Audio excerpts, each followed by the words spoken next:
पाठवतोय.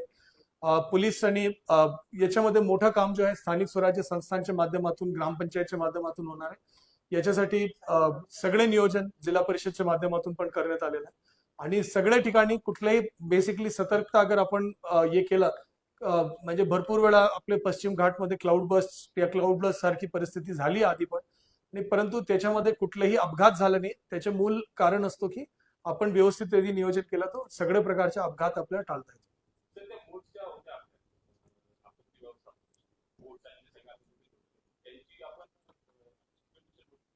नाही, ते बोट्स आणि बाकी गोष्टी ज्या याच्यामध्ये आहे आपल्याकडे NDMA च्या माध्यमातून त्याचे रेग्युलरली ऑडिट होतो आणि त्याच्यासोबत त्याची इन्व्हेंटरी मॅनेजमेंटचं पण काम आहे. आता आपण एक सेंट्रली गोडाऊन वगैरे मध्ये ते ठेवलेली आहे, परंतु क्लाउड बसमध्ये फ्लॅश फ्लड सारखी परिस्थिती निर्माण होतो. तर त्याच्यामध्ये आपल्याला ज्या ज्या यंत्रणा लागणार आहे सगळ्या गोष्टी आता आपण मूव्ह करतोय सगळ्या ठिकाणी. आणि आज संध्याकाळपासून आपण उद्या परवा सकाळपर्यंत आपण हायेस्ट अलर्ट मध्ये राहणार. कारण असताना लोकांनी बाहेर जाणं टाळावं आणि सेफ स्ट्रक्चर्स मध्ये स्वतःला ठेवावं. एवढा अगर आपण केला तर कुठल्याही प्रकारची अडचण होणार नाही.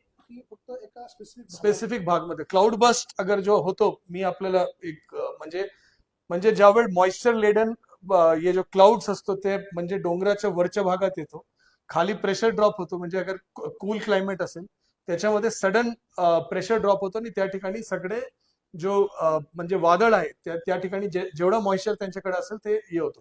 तर याच्यासाठी जो विशेषतः जो पश्चिम भाग असतो आपल्या याच्यामध्ये त्या जास्त म्हणजे धोका म्हणजे त्या ठिकाणी जास्त होण्याची शक्यता असते आणि त्या अनुषंगाने नियोजन करण्यात आले.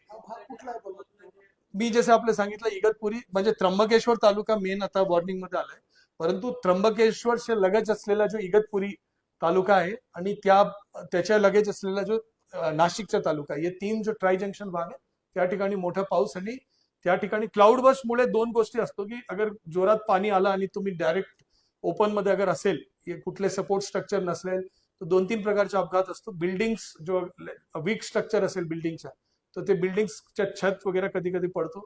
त्याच्याशिवाय पाणीचा जो प्रेशर असतो, फ्लो असतो, तो फ्लॅश फ्लडिंग होतो, ते दुसरा विषय. आणि तिसरा जो आहे की हे जो आहे म्हणजे लँडस्लाइड या लूज बोल्डर्स वगैरे असेल तर ते बाहेर पडतो. तर हे असे 3 प्रॉब्लेम्स त्याच्यामध्ये होतात. नाही, त्र्यंबकेश्वर मध्ये जसं मी म्हटलं ना, काही internal roads, major roads closure नाही आपल्याकडे, परंतु काही गावाचे रस्ते जो आहेत त्याला आपल्याला क्लोज करण्याची वेळ येत आहे. त्याची एक स्पेसिफिक यादी मी काही वेळात DIOच्या माध्यमातून आपल्याला प्रकाशित करणार आहे.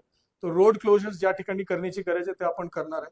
त्याच्याशिवाय लोकांना मेजर जो रिस्क आहे म्हणजे जो वीक स्ट्रक्चर्स आहे, वीक स्ट्रक्चर्स मध्ये गोठे विशेषतः असतो, काही जण काय असे छत असतो ज्या ठिकाणी अगर जोरात पाऊस पडला तर त्या म्हणजे तुटण्याची शक्यता असतो त्याच्यामध्ये. आणि त्या सगळ्या गोष्टीचा विचार करता आपण जो काही नियोजन आहे ते आपण करतोय. याच्यासाठी एक स्टँडर्ड ऑपरेटिंग गाईडलाईन्स आहे, भारत सरकारचे NDMA नी गाईडलाईन्स इश्यू केलाय आणि त्याच्या व्यतिरिक्त आज सन्माननीय CM साहेबांनी काय अतिरिक्त खबरदारी सांगितलेली आहे. त्या सर्वांच्या अनुषंगाने ज्या ज्या गोष्टी मी आपल्याला सांगितलं त्या सरांच्या सूचनानुसार आपण सगळ्यांचे नियोजन करतो.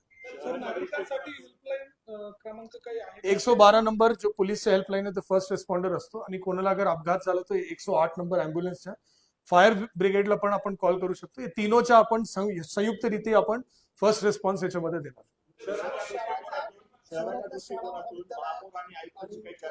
या संदर्भामध्ये माझी सन्मान्य महापौर आणि सन्मान्य आयुक्तांची दोनोशी चर्चा झालेली आहे. नाशिक शहराच्या वरच्या ते हवामानचा अंदाज ते घेत आहे, त्याच्यामध्ये त्यांच्या जो रेग्युलर तयारी असतो ते करत आहे आणि नाशिक शहर परिसरामध्ये त्यांना काही नियोजन करायचं ते त्या अनुषंगाने करत आहे. तर याच्या अनुषंगाने आणि उद्या कुठल्याही जिल्हाभरात कुठली परीक्षा नाही आहे, त्या मला जो शिक्षण विभागाने जो सांगितलं तो परीक्षा नसल्यामुळे यदि लेट्स से की कुठल्या एक भागमध्ये आपण जसे सिन्नरमध्ये आपण शिक्षण घेत आहे परंतु आपण राहतात त्र्यंबकेश्वरमध्ये आणि डेली आपण प्रवास करत असेल तर आपण उद्याचे दिवस शाळा कॉलेजला नाही गेले तरी चालेल, परंतु कारण नसताना जरासा बाहेर पडणं आपण टाळावा. नाशिक शहराच्या ते लोकलाइज अंदाज घेऊन कुठले वॉर्डमध्ये काय नियोजन करायचं ते करत आहे. त्याची ते वेगळ्या पद्धतीमध्ये वेगळा प्रेस कॉन्फरन्स घेऊन ते अनाऊन्स करणार. नाही, आताच्या स्टेटसमध्ये मिलिटरीला आपण कल्पना दिलेली आहे की म्हणजे स्टेशन कमांडर साहेबांना आपण कल्पना दिली आहे की असा हवामान खात्याचा अंदाज आहे, परंतु आपला जो फर्स्ट रिस्पॉन्स आहे ते स्थानिक प्रशासनाच्या माध्यमातून असतो, दुसऱ्या लेवलवर आपला SDRFच्या माध्यमातून असतो, आणि ते दोनों झाल्यानंतर अगर त्याच्यापेक्षा मोठा अपघात अगर झाला तर मिलिटरीची मदत आपण घेतो. मिलिटरीची पण रिस्की पॉइंट्सच्या दरवर्षी त्यांचे व्हिजिट्स होत असतो, त्या व्हिजिट्स पण नाशिक जिल्ह्यात झालेले आहे. तो आपण हायेस्ट लेवल ऑफ प्रिपेअर्डनेस मध्ये आहे, परंतु फर्स्ट रिस्पॉन्स आणि सेकंड रिस्पॉन्स जो आहे दोनों आपण तयार करून ठेवतो.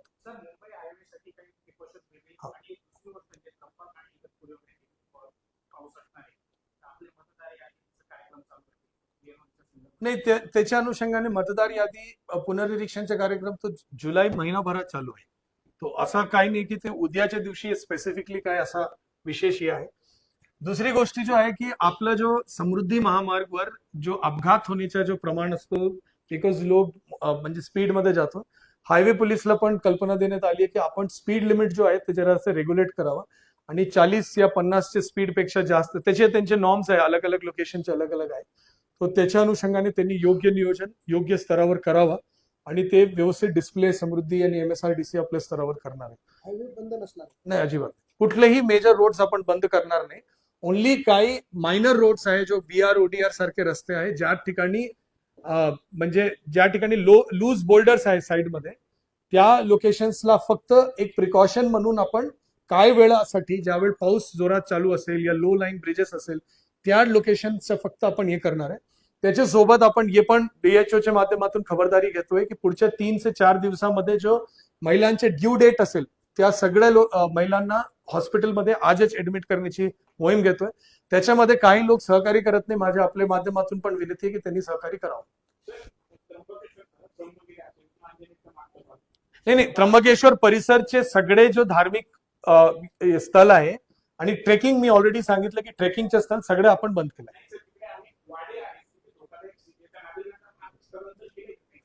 नाही, पूर्ण गाव स्थलांतरित करण्याची गरज नाही, परंतु काय वाडे जो स्थलांतरित करायचे ते स्थानिक परिस्थिती बघून सूचना दिलेली आहे. NDRF ची पथक इकडे नाही आहे, SDRF आपल्याकडे मॅप झाली, तर धुळेची एक पथक आपल्याकडे राहणार. शाळेचे निर्णय शाळा कॉलेजचे निर्णय 5 तालुका, पेठ दिंडोरी आणि 3 तालुका जो आहे नाशिक, त्र्यंबकेश्वर, इगतपुर. नाही, खासगी स्थापना जो आहे ते नेगोशिएशन इन्स्ट्रुमेंट ऍक्ट प्रमाणे चालतोय. तो आव्हान आपण करू शकतो की ते तुम्ही याच्यामध्ये म्हणजे तुम्ही वर्क फ्रॉम होम वगैरे करता आला तो करावा.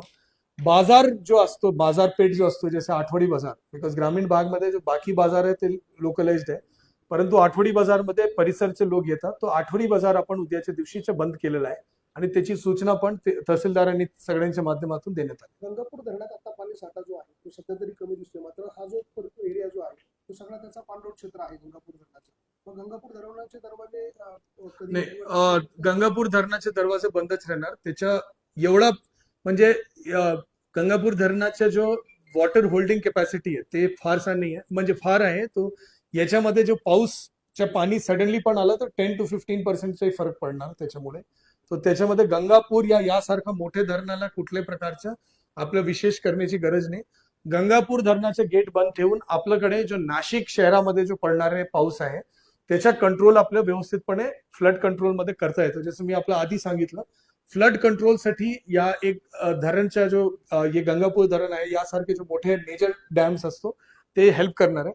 आपला जो मेजर कन्सर्न आहे जो मायक्रो डॅम्स आहे, जो छोटे छोटे धरण आहे जो ओव्हरफ्लो मध्ये जातात, आणि त्या ठिकाणी अगर स्टीलचे गेट अगर बंद असेल, जो त्यांचा लोखंडी गेट असतो ते अगर बंद असेल तर त्या ठिकाणी म्हणजे ते ओव्हरफ्लो मध्ये जातात. तसा होऊ नये आणि पाणीचा फ्लो कंटिन्युअस असावा. ते जो मायनर इरिगेशन आणि मायक्रो इरिगेशन स्ट्रक्चर्स आहे त्याच्या पुरता आपण सूचना देतो की त्याच्या कमांड म्हणजे कंट्रोल आपण व्यवस्थित करा.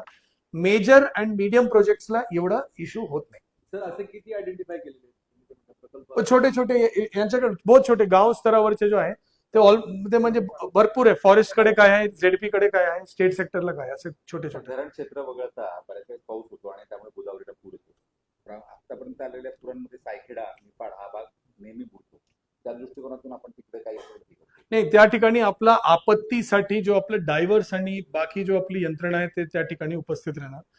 परंतु आज के डेटमध्ये त्या ठिकाणी म्हणजे आता जसं मी निफाडला मागच्या 2-3 दिवस मध्ये व्हिजिट करून आलो, तिथे जेवढा पाऊस पडलेला आहे तेवढा पाऊस आपण त्या ठिकाणची माती ऑब्झर्व करून जाणार. आणि पूर येण्याची परिस्थिती तिथे येऊ नये त्याच्यासाठी आपले मेजर इरिगेशनचे जेवढे प्रोजेक्ट्स आहेत ते फ्लड कंट्रोलमध्ये चांगल्या प्रकारे काम करणार. रेनफॉल मोठ्या प्रमाणात आहे परंतु स्प्रेड आउट आणि आज के डेट मध्ये नाशिकचे ग्रेडियंट आहे बऱ्यापैकी, तो पाऊस म्हणजे याचा प्रॉब्लेम होण्याशी म्हणजे आपण होणार नाही. मेजर अपघात जो होतो क्लाउड बर्स्ट मध्ये 3 प्रकारे आहे. एक, कुठल्या बिल्डिंग मध्ये अगर आपण असेल तो आपण त्या ठिकाणी ते बिल्डिंग कधी कधी तुटतो, दिवार तुटतो, हा एक विषय. नंबर 2, ज्या ठिकाणी आपल्याकडे सडनली क्लाउड बर्स्ट झाला तर कुठले म्हणजे लूज बोल्डर्स वगैरे असेल ते इकडे तिकडे पडणे, आणि रस्ता बंद होणे वगैरे. नंबर 3, फ्लॅश फ्लडिंग साठी, आणि ते फ्लड अगदी 5 मिनिटात 10 मिनिटात ते वाहून जातो पाणी, परंतु त्या 10 मिनिटसाठी फ्लॅश फ्लडिंग. तर हे 3 मेजर विषय असतो. तर रोप्स वगैरे आपल्याला ठेवावं लागतं. त्याच्यासाठी एक स्टँडर्ड ऑपरेटिंग प्रोसिजर आहे, सगळ्यांची प्रशिक्षण आहे, आपदा मित्र आहे, सगळ्या गोष्टीची आपण सूचना कल्पना सर्वांना दिलेली आहे. सर, विशेषतः नाशिकमध्ये पडणाऱ्या पावसाचा फटका जो आहे तो सायखेडा आणि चांदोरी या 2-3 गावांना बसून त्या गावामध्ये फारसे बऱ्या प्रमाणात पाणी जातं. त्याचं कारण असं आहे की सायखेडाचा जो पूल आहे तिथे मोठ्या प्रमाणात पाणी गेली ते अद्यापही काढलेलं नाही. त्याच्यामुळे ते पाणी जे आहे ते त्या नदीतनं जाता गावात शिरतं असा अनुभव आहे. यावेळेला त्याबाबत काही प्रिकॉशन घेतले? हे आपण प्रिकॉशन घेतलेलं आहे. जसं मी म्हटलं की जो भी फ्री फ्लोईंग नदी या नाला आहे त्याच्या ऍव्हरेज लेवल +2 मीटर्स, जो भी 0 to 2 मीटर्स मध्ये आहे, रेड लाईनच्या आत या रेड लाईनच्या बाहेर पण असेल परंतु विदिन 2 मीटर्स आहे, त्या ठिकाणी आपण प्रिकॉशनरी मेजर घेण्याची सूचना दिलेली आणि पूर्ण जिल्ह्यात दिली. या 5 तालुक्यातून जी हवाई सेवा होते किंवा काही असेल तर त्याला पण आपण काही अलर्ट नाही, हवाई सेवाच्या संदर्भात आपले जे मॉर्निंग फ्लाईट्स आहेत त्याच्या संदर्भात त्यांच्या DGCA कडून त्याला सूचना मिळतो. आणि रेल्वेची सेवाच्या जो टायमिंगच्या त्यांच्या जो रेल्वे ट्रॅफिकच्या विषय ते भुसावळवरून त्याला कल्पना दिलेली ते त्याच्या संदर्भात ते नियोजन करत आहे. आणि रेल्वेच्या एक और गोष्टी सांगतो, त्यांचे जो इमर्जन्सी जो हे आहे त्यांची जो इमर्जन्सी ट्रेन्स वगैरे आहे ते आपलं जो लूप लाईन आहे नाशिक आणि देवलाली त्या भागामध्ये ते ऑलरेडी आज संध्याकाळपर्यंत मूव्ह करत आहे.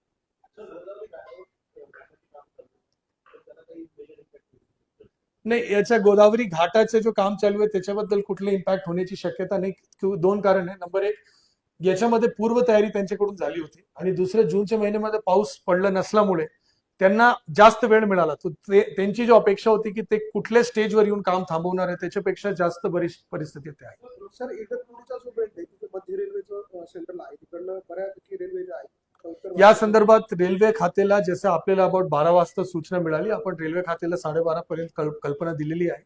रेल्वे खात्याने 2-3 प्रकारचे नियोजन केलेलं आहे. नंबर 1 आहे की त्यांचे जो इमर्जन्सी ट्रेन्स असतो ते या ठिकाणी त्यांनी मूव्ह केलेलं असं त्यांनी मला कल्पना दिली आहे.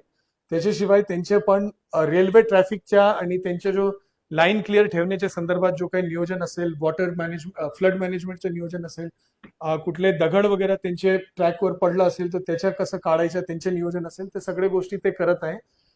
ट्रेन टायमिंग्स या त्याच्या डायव्हर्जनच्या संदर्भात कुठले अगर सूचना असेल ते आपल्याला भुसावळवरून आपल्याला DRM ऑफिसमधून या सेंट्रल रेल्वेकडून आपल्याला कल्पना देणार. सर, पावसाळ्यामध्ये विशेषतः त्र्यंबकेश्वर तालुक्यातील पैठण आणि भोसरीचं जे काही भावंड आहे तिथे नागरिक पर्यटक मोठ्या प्रमाणावरती जातात, हुल्लडबाजी मोठ्या प्रमाणात होते.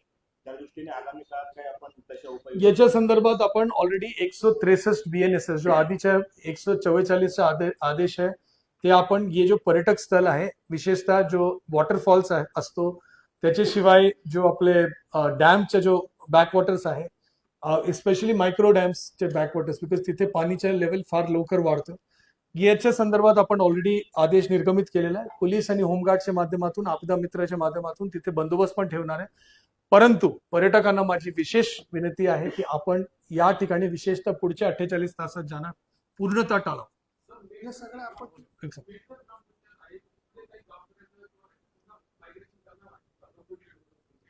त्याच्या आपण स्थानिक नियोजन करायला सूचना दिलेली आहे. तो त्या त्र्यंबकेश्वरचे उपविभागीय अधिकारी व तिथलं जो तालुक्याचे जे तहसीलदार वगैरे ते नियोजन करतील. मी आणि CO साहेब पण तिथे लक्ष देणार, व्हिजिट करणार.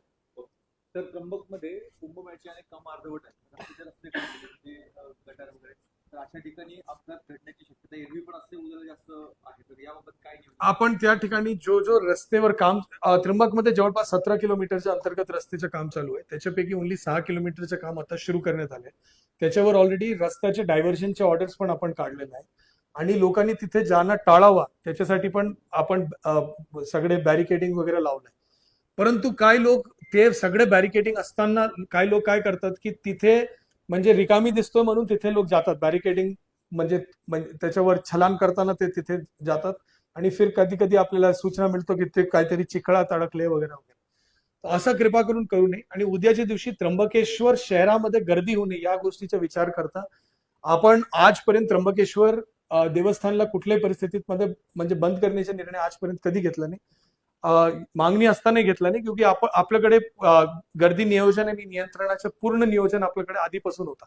परंतु उद्याच्या हवामान खात्याचा अंदाज बघता आपल्याकडे चालू असलेलं काम बघता आणि काही लोक जो कारण असताना बॅरिकेडिंग सोडून जो लोक बाहेर पडताय आणि या सगळ्या गोष्टीचा विचार करता उद्याच्या दिवशीसाठी त्र्यंबकेश्वर देवस्थानला बंद करण्याची सूचना आदेश आपण निर्गमित करतो. सर हा स्पेसिफिक टाइम आहे का दिवसभर? उद्या दिवसभर ॲज अ प्रिकॉशनरी मेजर आपण बंद करणार बिकॉज आपण अगर काही वेळसाठी बंद केला तो लोक तिथे गर्दी करून वेटिंग मध्ये राहतील की आता देवस्थान उघडणार आहे. नाही तो या केसमध्ये आपण ऍज अ प्रिकॉशनरी मेजर आपण उद्यापासून बंद करतोय आणि परवा पण सकाळी 9 वाजता आपण उघडण्याची सूचना देतो. नाही, हा जो अलर्ट आहे हा स्पेसिफिक पिरियड साठी आहे का दिवसभर? नाही, आपल्याकडे जो अलर्ट हवामान खात्याकडून येतो ते दिवसभरसाठी येतो. तो हे 7th आपण पण पाहिलं असेल ते 7th साठी आहे आणि स्पेसिफिक जो आहे त्यांच्या जो एपी सेंटर जो ते असतो ते एपी सेंटर शिफ्ट पण होतो बिकॉज ते जसे जसे म्हणजे प्रेशर ग्रेडियन्स वगैरे जो शिफ्ट होतो त्या अनुषंगाने होतो. परंतु ते आत्ताचा जो अंदाज त्यांनी दाखवले ते 3 तालुका परिसरमध्ये दाखवलेला आहे आणि त्या अनुषंगाने आपण आजूबाजूचे 2 तालुका धरून 5 तालुक्याला आपण पूर्णतः नियोजन करून घेतो.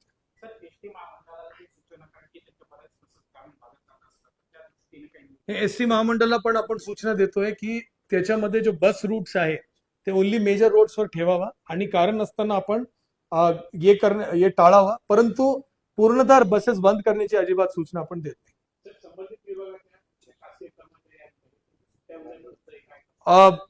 ज्या ज्या वेळ हाय अलर्ट जाहीर होतो डीडीएमएच्या माध्यमातून ते as a standard operating procedure ज्या ज्या क्षेत्रीय अधिकारी आहेत ते आपण गावस्तरीय अधिकारी असेल या जिल्हास्तरीय अधिकारी असेल सर्व क्षेत्रीय अधिकारींच्या इतर सगळ्या कामाला बाजूला ठेवून फक्त एक सिंगल कामाबद्दल लक्ष देण्याची सूचना असते. तो सगळे क्षेत्रीय अधिकारी ज्यापर्यंत या रेड अलर्ट जात नाही त्यापर्यंत सगळे क्षेत्रीय अधिकारी या एकमेव कामावर लक्ष देणार आहे. आता जो आपण नियोजन करतोय ते परवा सकाळी आतापासून 36 तासासाठी आपण नियोजन करतोय. परंतु विशेष खबरदारी जो आहे ते 7 तारीख म्हणजे उद्याच्या दिवससाठी आहे जो आज संध्याकाळपासून परवा सकाळपर्यंत राहील. पोलीस प्रशासनाची काय मदत घेतली जाते किंवा अतिरिक्त काही बंदोबस्त? पोलीस प्रशासनच्या सर्वात फर्स्ट रिस्पॉन्डर कुठल्याही अपघातात्मक परिस्थितीमध्ये पोलीस प्रशासन असते आणि पोलीस प्रशासन सर्वात व्हिजिबल फोर्स असते आणि पोलीस प्रशासनाने ज्या ज्या वेळ अपघात घडलेले आहे त्या वेळ फार चांगला पुढे जाऊन काम केलेलं आहे. सर्वप्रथम जो आपण मदत घेतोय ते आहे की म्हणजे जो बंदोबस्त विभिन्न ठिकाणी लावण्याची जो मदत आपण घेतोय ते बंदोबस्त पोलीस प्रशासन आपल्याला देणार आहे विभिन्न लोकेशन्सला. दुसरा रोड डायव्हर्शनचा विषय जो आहे. तिसरा इमर्जन्सीमध्ये काय रिस्पॉन्ड अगर करायचे असेल तर त्याच्यामध्ये पीडब्ल्यूडी विभाग पण महत्वपूर्ण रोल अदा करणार आहे. रस्त्याला ओपन ठेवण्यासंदर्भात टेम्पररी ब्रिजेस या कुठले वॉटरवे उघडून टाकण्याच्या संदर्भात. परंतु त्याच्यासोबत पोलीस प्रशासनाच्या पण ब्रिजेसवर गर्दी नियंत्रण इत्यादीमध्ये खूप मोठा रोल राहणार आहे आणि फर्स्ट रिस्पॉन्डर आपल्यासाठी पोलीस प्रशासन आहे आणि शहरी भागमध्ये पोलीस अँड फायर दोघं आहे. तो हे सगळे लोक हायेस्ट लेवल्स ऑफ अलर्टवर आहे. काही वरिष्ठ अधिकाऱ्यांची नेमणूक तिकडे केली आहे? नाही, क्षेत्रीय अधिकारी म्हणजे सक्षम आहे. एसपी साहेब याच्यावर सांगतील परंतु क्षेत्रीय अधिकारी सक्षम आहे. पोलिसांच्या नियोजनाबद्दल जर सांगायचं झालं काय की ज्या ठिकाणी आपल्याकडे उंचीचा मोठा एरिया आहे किंवा ज्या ठिकाणी आपल्याकडे त्या एरियामध्ये आपण स्पेसिफिक ठिकाणी नाकाबंदी लावणार. नाकाबंदी लावून प्रत्येक पोलीस किंवा जे काही पर्यटक आहेत त्या पर्यटकांना आव्हान करून आल्यापासून आपली नाकाबंदी सुरू करतो. आम्ही डे आणि नाईटचा सगळा बंदोबस्त आम्ही एकत्र ठेवतो. हेडक्वार्टरमधून त्यांना प्रत्येक पोलीस स्टेशनला जो आहे तो फोर्स देण्यात येईल आणि त्याप्रमाणे नाकाबंदीचं सगळं नियोजन करून अनावश्यक पर्यटक त्या ठिकाणी जाणार नाही याची दक्षता घेतली. दुसरा महत्वाचा मुद्दा जसा वॉटरफॉलच्या संदर्भात सांगितला ते वॉटरफॉलची घेतली आणि आमचं सगळ्या विभागाची जी आहे ती विभागाची अतिशय चांगल्या पद्धतीनं कोऑर्डिनेशन राहील आणि ह्या कोऑर्डिनेशनच्या माध्यमातून अनुचित कुठलाही प्रकार घडणार नाही आणि जर समजा असं काही परिस्थिती तयार झाली तर तात्काळ त्या ठिकाणी रिस्पॉन्स देण्यात येईल. त्यासाठी सगळ्या वरिष्ठ अधिकाऱ्यांचं नियोजन हेडक्वार्टरमधलं मनुष्यबळ, हेडक्वार्टरमधील अधिकारी आणि पोलीस स्टेशनचे डे नाईटचा स्टाफ अशामध्ये सगळ्या प्रकारचं नियोजन जे आहे ते सगळ्या प्रकारचं नियोजन त्या ठिकाणी करण्यात येईल जेणेकरून आम्हाला रिस्पॉन्स तात्काळ त्या ठिकाणी करता येईल. पोलिसांचाच हेल्पलाईन नंबर अति महत्वाचा म्हणून त्यांनी घोषित केला आहे. तर त्यासाठी अतिरिक्त यंत्रणा त्या वापरली जाणार आहे. आपल्याकडे 112चा जो नंबर आहे ना तो ऑलरेडी आपण त्यासाठी माननीय डीजी साहेबांच्या सूचनांप्रमाणे पण आणि आपण 112 मध्ये त्याच्याप्रमाणे पण आपली अलर्ट त्या ठिकाणी लाईन असते. प्रत्येक कॉल आपण त्या ठिकाणी रिस्पॉन्ड करतोच. आपल्याकडे जेवढे एमडीटी त्या ठिकाणी डिस्पॅचर्स असतात तेवढे आपण अलर्ट ठेवतो. 24/7 आपलं कंट्रोल रूम ऑलरेडी पोलीसचं चालू असतं. फक्त कोऑर्डिनेशन म्हणून जे आहे SDRF सोबत असेल, त्याचबरोबर बिन डिझास्टर कंट्रोल रूम डिस्ट्रिक्टचा असेल आणि स्टेट डिझास्टर कंट्रोल रूम असेल, त्या सगळ्या संदर्भामध्ये आपलं जे कोऑर्डिनेशन आहे आणि त्या संदर्भातला जो अलर्टनेस आहे तो अलर्टनेस चांगला आहे. किती कर्मचारी सर रस्त्यावरती आता कर्मचारी जे जसं आता आपण 5 तालुक्यांचा मेजर ज्या ठिकाणीचा उल्लेख केला ते मेजर 5 तालुक्यामध्ये आपले जेवढे सगळे अधिकारी अंमलदार आहेत त्याचबरोबर त्यांना एक्स्ट्रा फोर्स म्हणून जो आहे तो एक्स्ट्रा फोर्स म्हणून हेडक्वार्टरमध्ये आम्ही 100 कर्मचारी, त्याचबरोबर आमच्या 2 RCP आणि त्याच्यानंतर QRTच्या टीम ज्या आहेत त्या काही ठराविक लोकेशनला आम्ही लोकेट करून ठेवून देऊ. महत्वाच्या त्या नसतील तरी एखाद्या वेळी डिझास्टरला सुद्धा प्रत्येक मनुष्यबळ आपल्याला लागलं पाहिजे म्हणून. आणि त्याचबरोबर सरांनी जे आता सांगितलं कलेक्टर सरांनी ते तुम्हाला ते गोरखा आणि बाकीचे सगळे आहेत त्या सुद्धा त्या ठिकाणी लोकेट राहतील आणि त्यांचं कोऑर्डिनेशन आपण करून सगळ्यांचे फोन नंबर एकमेकाला देऊन आपण कोऑर्डिनेशन व्यवस्थित पद्धतीने ठेवतो. तर पेठ त्र्यंबकचा जो तालुका आहे तो प्रामुख्याने दर्याखोऱ्यांचा इलाका आहे. त्या ठिकाणी टॉवर वगैरे कोल्हापूर सुद्धा मोबाईल संपर्क यंत्रणा कोल्हापूर शकते. त्या दृष्टिकोनातून आपल्याकडे सॅटेलाइट फोन्स पण आहेत. तिथे तहसीलदारकडे सगळे सॅटेलाइट फोन्स वगैरे आपण दिलेला आहे. सगळे प्रकारची आपत्तीच्या अनुषंगाने ज्या ज्या नियोजन आपल्या करायचं जिल्हा प्रशासन नाशिक त्याच्यामध्ये सगळे 54चे 54 विभाग आपण पूर्ण नियोजन याच्यामध्ये करणार आहे. पूर्ण यंत्रणा उतरणार आहे. त्याच्यामध्ये सगळे विभाग, पोलीस विभाग असेल, जिल्हा परिषद असेल, इरिगेशन असेल, PWD असेल आणि बाकी जे उर्वरित विभाग आहे, फॉरेस्ट असेल, सगळेजण आणि त्यासोबत नाशिक शहर महानगरपालिका असेल, त्यासोबत आपलं नाशिक शहर पोलीस असेल, सगळे लोक याच्यामध्ये त्यांच्या क्षेत्रामध्ये योग्य नियोजन आणि कारवाई करणारच आहे. सर, अपघाताच्या दरम्यान आरोग्य विभागाचे किती कर्मचारी तैनात असतील? 100% राहणार. मी जिल्हा परिषद आणि आरोग्याचे काय नियोजन राहणार आहे मी आदरणीय सीओ साहेबांना सांगतो जरा असं सांगा. जिल्हा परिषदेच्या माध्यमातून पण नियोजन करण्यात आलं. आरोग्याचे 2 प्रकार म्हणजे एक जसं कलेक्टर सरांनी सांगितलं की ज्या डिलिव्हरी डेट आहेत पुढच्या 4 दिवसात त्यासाठी आम्ही PSC ला तिथं ऍडमिट करण्यामुळे तिथं पुढे प्रॉब्लेम नाही. आणि आरोग्य विभागाच्या सर्व कर्मचाऱ्यांच्या आम्ही आता सध्या सुट्ट्या रद्द केल्या आहेत आणि जे हॉटस्पॉट आहे तिथे 2 एक की इमर्जन्सी रिस्पॉन्ससाठी आपल्या PSCच्या आणि ॲम्ब्युलन्सच्या टीम तैनात आहेत. आणि त्यानंतर पुढील 2-3 दिवसानंतर जे दूषित पाण्यामुळे रोगराई येऊ शकते अशा आम्ही हॉटस्पॉट आयडेंटिफाय करत आहे आणि त्याच्या माध्यमातून तिथं काही रोगराई येऊ नये त्याची काळजी घेतली जाते. आणि त्यासोबत उद्या ग्रामीण भागातील सर्व शाळा विशेषतः ज्या 5 तालुक्यातील त्या बंद राहणार आहेत आणि त्यामध्ये विद्यार्थ्यांची सुरक्षितता महत्वाची. आमचे सर्व व्हिडिओ आणि ब्लॉक एज्युकेशन ऑफिसर हे सुद्धा फील्डवर आहेत की काही जर नुकसान होईल शाळेचं असेल, अंगणवाड्यांचं असेल तरी त्वरित आपल्याला रिपोर्ट करतील. आणि सगळ्यात महत्वाचं म्हणजे सर्व ग्रामपंचायतीच्या माध्यमातून सरपंच असतील, ग्रामपंचायत सदस्य असतील आणि आपले ग्रामसेवक असतील सर्वांना आवाहन करण्यात येत आहे की एकतर शेती असेल शेतकऱ्यांनी शेतात जाणं टाळावं आणि जरी काय झालं तरी फर्स्ट रिस्पॉन्डंट इथं ग्रामपंचायत किंवा ग्रामसेवक असतील त्यांच्याशी संपर्क साधावा आणि खबरदारीची काळजी घ्यावी. इरिगेशन डिपार्टमेंट आपण जर मागच्या वर्षीच्या तुलनेमध्ये बघितलं तर आपल्या डोंगरासाठी यंदाच वाढ 22% आसपास आहे. तोच ह्या वर्षी मागच्या वर्षी 68% आसपास होता. त्यामुळे जे धरणचक्रामध्ये पाऊस झाला की आपल्याकडे चांगल्या प्रकारे फ्लड ऍब्सॉर्प्शन करण्यासाठी पॉकेट्स आहेत. त्यामुळे आपण मेजरली सगळे फ्लड असेल तो आपण ऍब्सॉर्ब करूया धरणामध्ये जेणेकरून साठे बांधले वाटतील. आणि त्या दृष्टिकोनातून जे आहे फ्लडच्या कंट्रोल करण्यासाठी आपल्याला कसं हातवा लागणार आहे. तर त्याच्यामध्ये आमच्या वरिष्ठ स्तरावरून प्राप्त सूचनेनुसार आम्ही आता आपण जे कंप्लेंट आहे किंवा तिथे 5 तारखेला आपण होत आहे त्या दृष्टिकोनातून आम्ही सगळ्या कर्मचारी अधिकाऱ्यांच्या ज्या सुट्ट्या आहेत त्या रद्द केलेल्या आहेत आणि ते कोणाची टीम आहे धरण प्रमुख असतील त्यांना आपण धरण क्षेत्रात उपस्थित राहण्याच्या सूचना कशा निर्गमित करण्यात आलेल्या आहेत.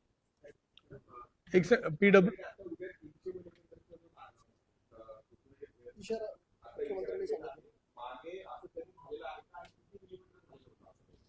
नाही असं धरणफुटी आपण जे नाही इसको ढगफुटी जो आपण म्हणतो ना नाही असं नाही की कधी म्हणजे हिमालय वगैरे मध्ये वेळोवेळी होत असतो आणि पश्चिम घाटामध्ये पण आज से काही वर्ष पूर्वी ज्यावेळी मी पुणेमध्ये होतो तो रायगड जिल्हा आणि भोर तालुक्याच्या बॉर्डरवर हे झाला होता.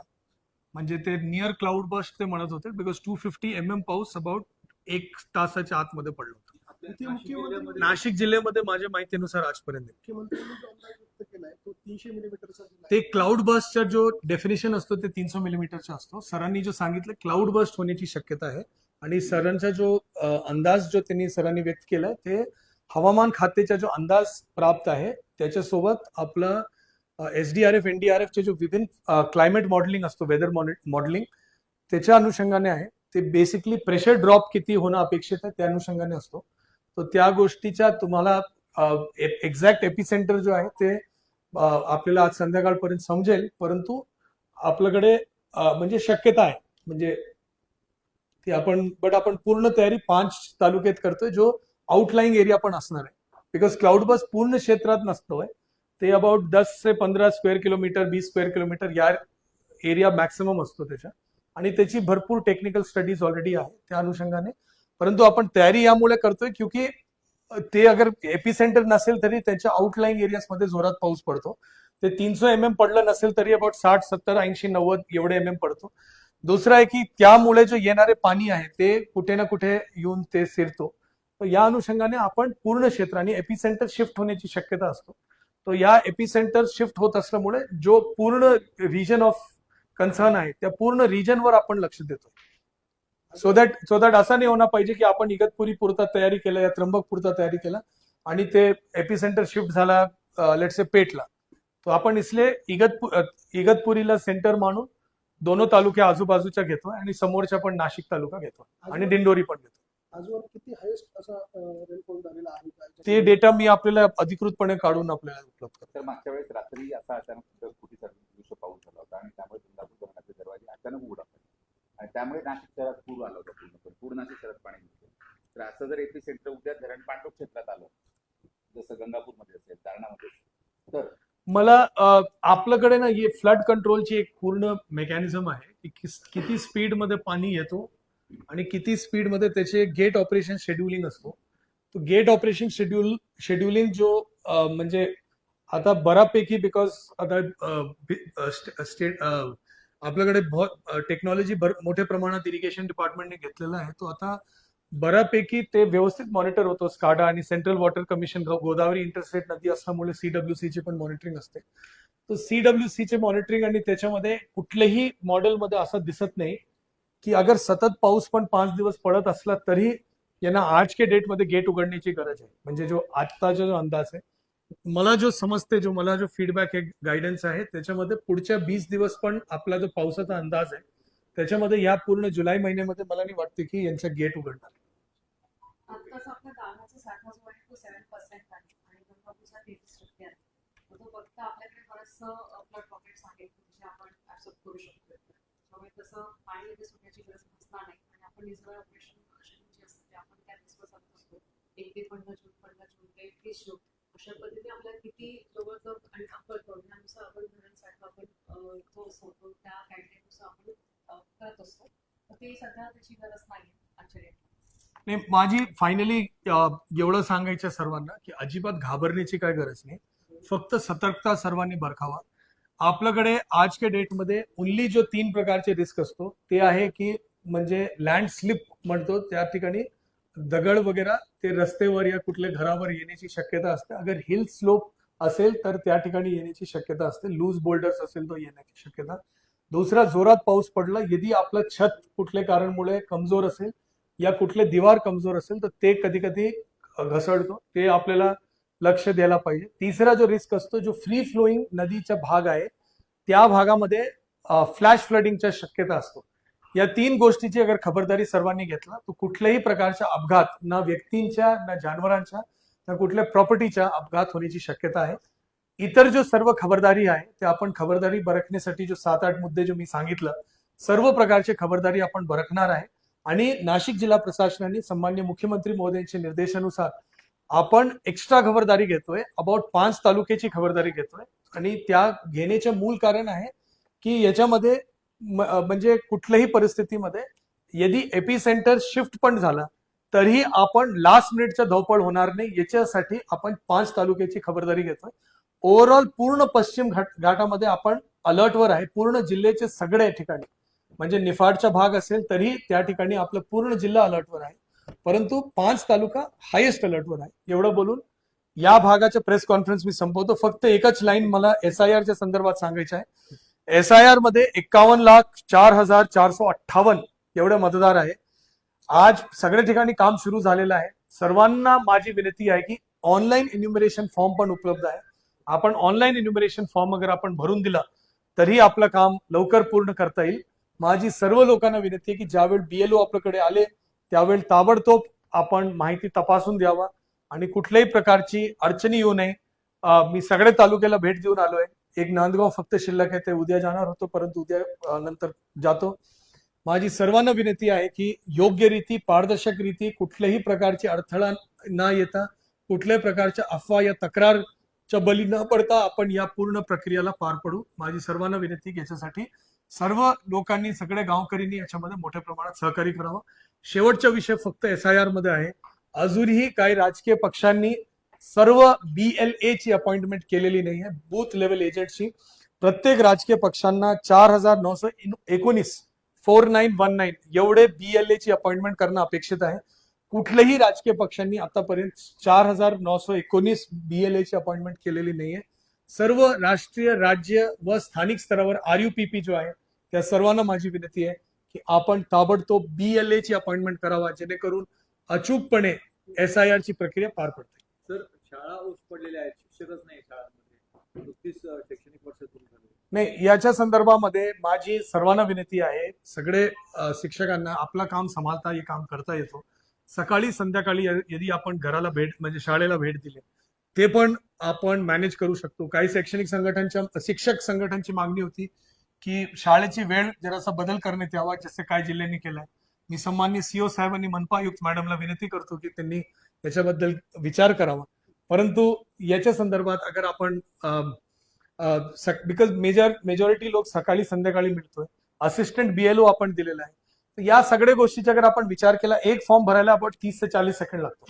अगर आपण जरासा स्मार्टली, एफिशियंटली काम केलं तर 40 सेकंड येणे जाण्याचा प्रवास, अगर 6 तास 8 तास पण एक BLO, असिस्टंट BLO नी काम केलं, हे पूर्ण महिनाभराच्या कालावधीमध्ये आपलं काम पूर्ण होऊ शकतं. ओनली विषय आहे की जरासा स्मार्टली काम करावं. कसं करायचं, ऑलमोस्ट 13 पॉईंटच्या मी नियोजन करून दिलेलं आहे. तो 13 पॉईंटच्या नियोजन प्रमाणे लोकांनी करावा, ऑटोमॅटिकली काम लवकर पूर्ण. चलो, सर्वांना खूप खूप धन्यवाद. आपण पण खबरदारी घ्यावा. बातमीसाठी बाहेर पडताना जरासा विशेष खबरदारी घेऊनच राहा.